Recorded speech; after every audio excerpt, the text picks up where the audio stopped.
So today we are working on winterizing our chicken coop.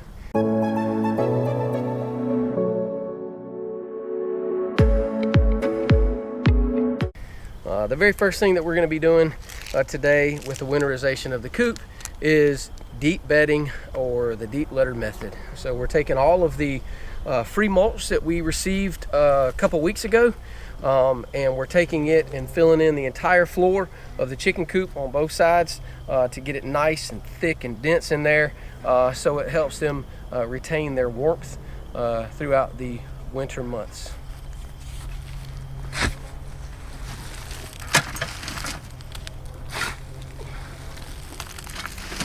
Is that still hot over there or no? It's dusty? Oh, yeah. Is No, it? It's got heat. You can feel it. Like, put your hand in here, you can feel the heat radiating off of it. Not like crazy hot like it was. Yeah. But still definitely hot. Dig this out. This will eventually fall down. Smells fantastic. Smells really good inside the chicken coop. A lot better than all of the nasty poop smell that they have. And then a lot of this will help to absorb all of that as well throughout the year, as well as through the winter. So, got ribeye hollering at us in the background saying, "Feed me," and we already did. So. Twice.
So as you can see, the deep bedding is now complete. So I got it really nice and thick.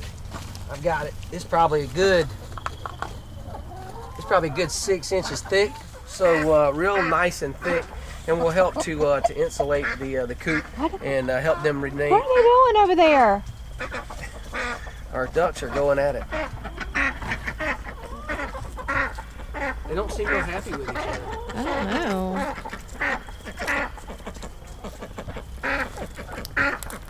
What in the heck? That's two ladies. They're not liking each other.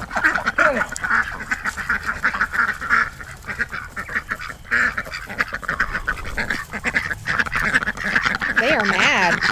They are not happy. So now that we had that brief interruption from the ducks going crazy with each other, back to the chicken coop.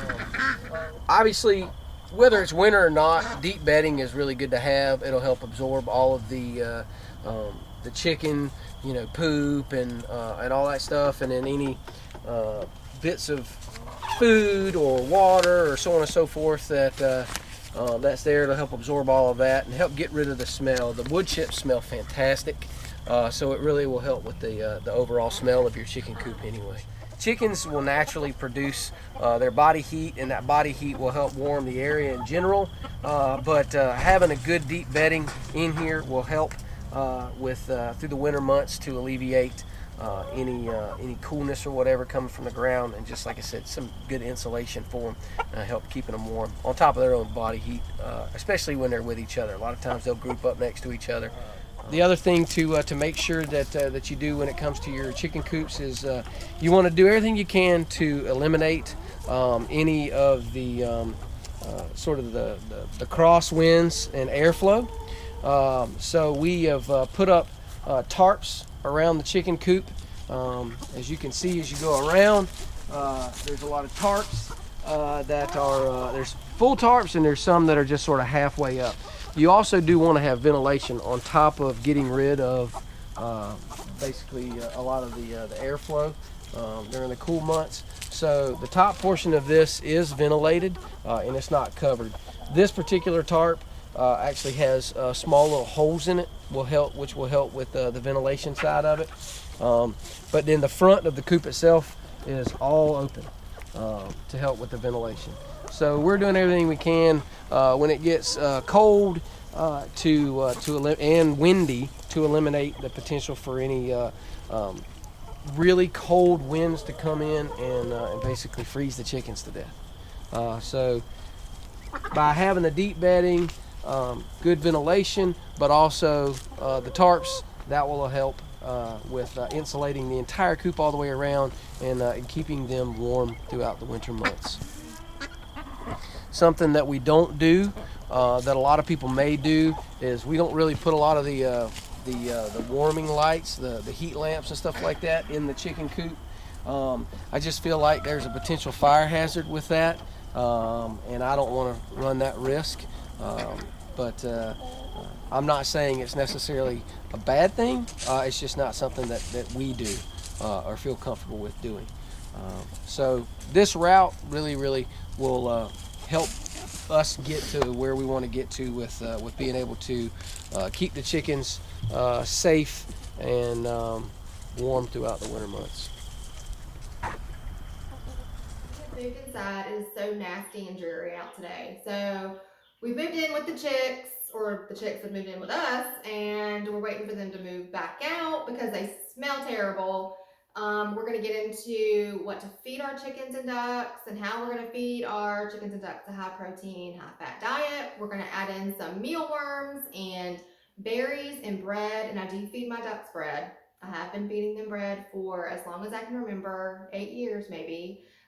Scratch feed and yogurt, cracked corn.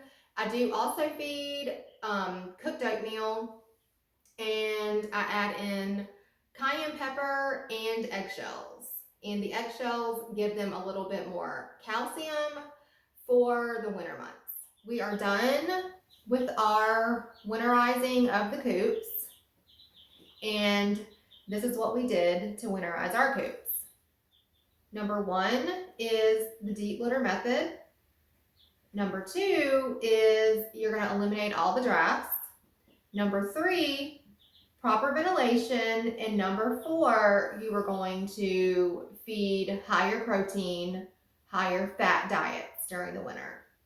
And if you want to know where we get our free mulch from, you can check out this video right here, and the link will be in the description below. And also, if you have gotten the free mulch, let us know in the comments.